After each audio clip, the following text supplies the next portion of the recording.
we give up for Tony Letts, OBE.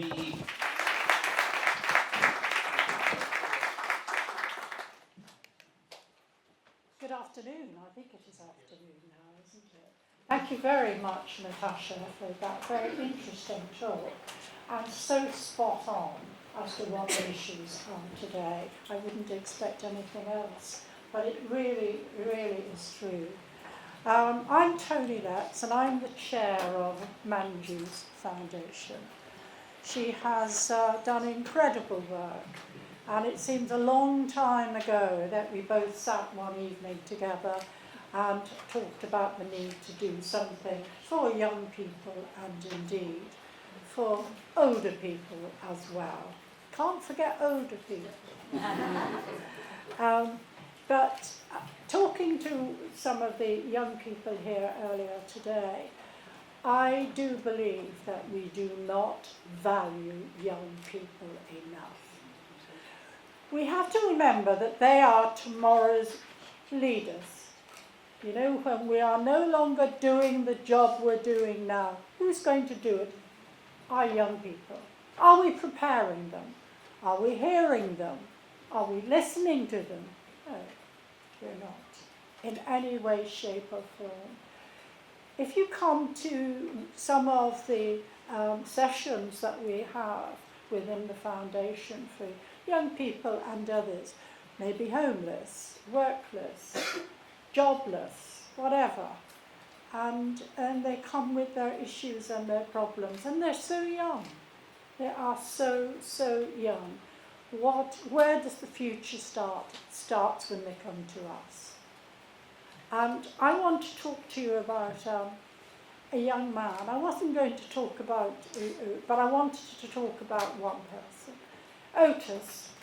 Otis was very quick on his feet and used to be at a London train station and used to pinch people's bags, purses, wallets, you name it, anything of value. And he then stabbed somebody, and he got 4 years in prison. He was 19 at the time, and he came out. He was a grumpy little man to begin with when I first met him. And I was the chief executive of a YMCA, South London YMCA. We had YMCAs in 7 London boroughs. And he came to one of those.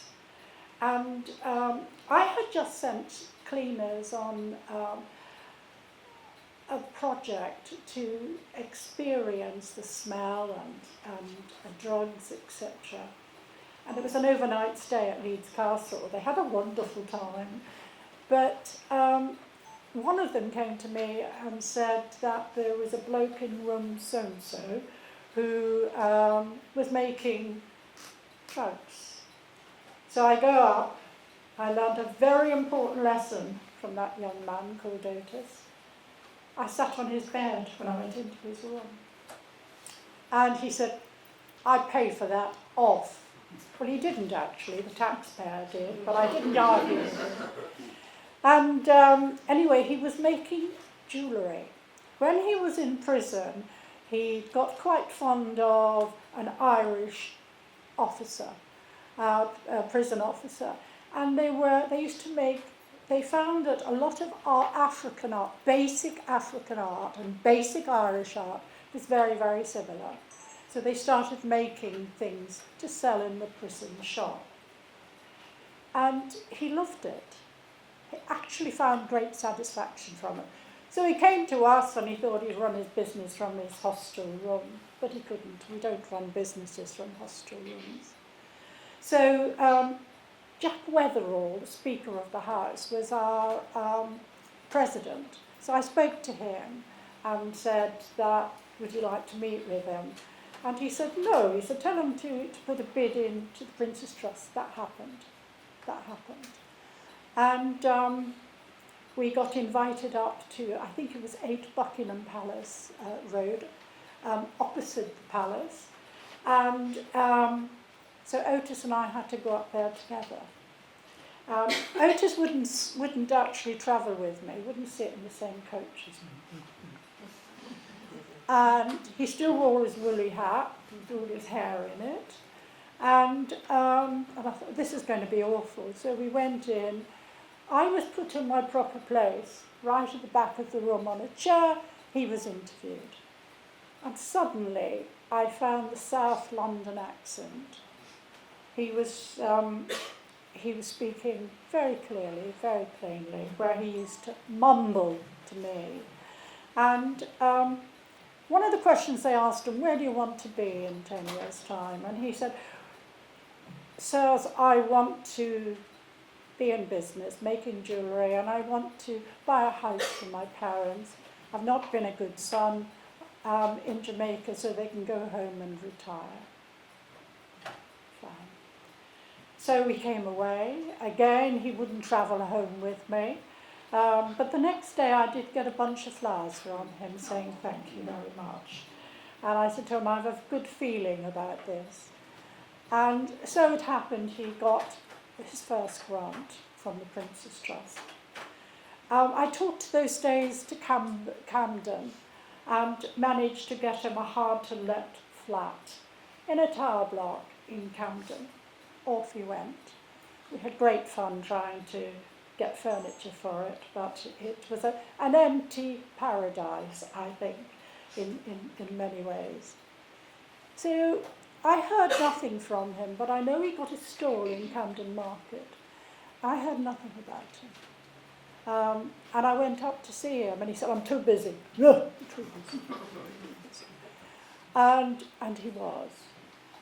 So I didn't hear anything for another 15 months. And this particular day, I was in a meeting, and my secretary said, there's a Mr. Sorrell downstairs. You've got to see him. And I go downstairs. Now, Otis was about that high. He wasn't very tall. And I see this short gentleman, a very smart hairdo, very smart suit. I clocked the crocodile shoes and the crocodile briefcase. He turns round and I said, Otis. And he said, no, St. John Sorrell at your service. And so Otis became St. John. And what he had done in his, how he did his enterprise was, he had worked out there was an awful lot of ladies in his tower block who didn't work. So he knocked on the door, he told them he'd give them a job, he'd pay them, but they had to give up benefit. He was never going to break the law again. And he was really impressive, but the thing that impressed me most was he had a letter from Liberties of London, who he had made some pieces for, and they wanted to not just buy his jewellery, but they wanted that example. So that pattern they wanted to buy. So we fixed him up with a solicitor, and off he travelled. And then I told Jack Weatherall about the visitor I had. And he said, so Jack Weatherall was meeting Prince Charles. He was then Prince Charles. And just happened to say to him about Otis or St. John. And so he invited him to come to lunch at St. James's Palace. So Charles and our boy went to the palace, and during the lunch he wrote a cheque for £3,000, which is what he'd had from the Prince's Trust. So therefore he just wanted to pay back what he'd been given.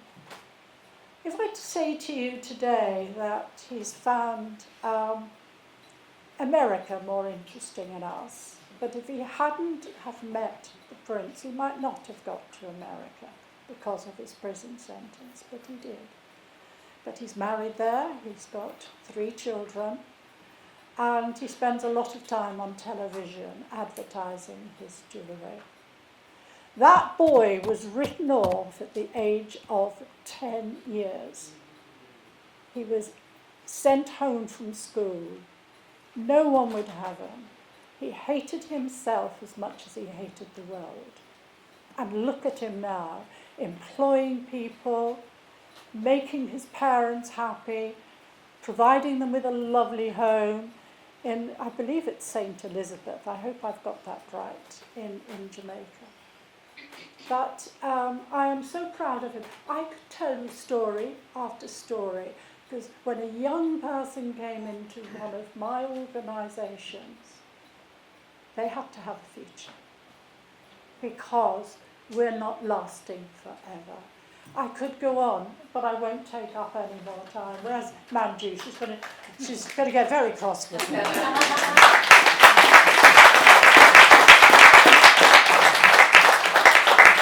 I may be the chair, but she's the driver, our chief executive.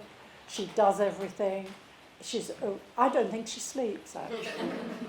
I don't think she does. And I do want to show my appreciation to her from that first time that we sat down together and decided we had to do something for young people. There's got to be a future for them. And I'm so glad that she did want to do this, so I could do it with her. But thank you very much indeed.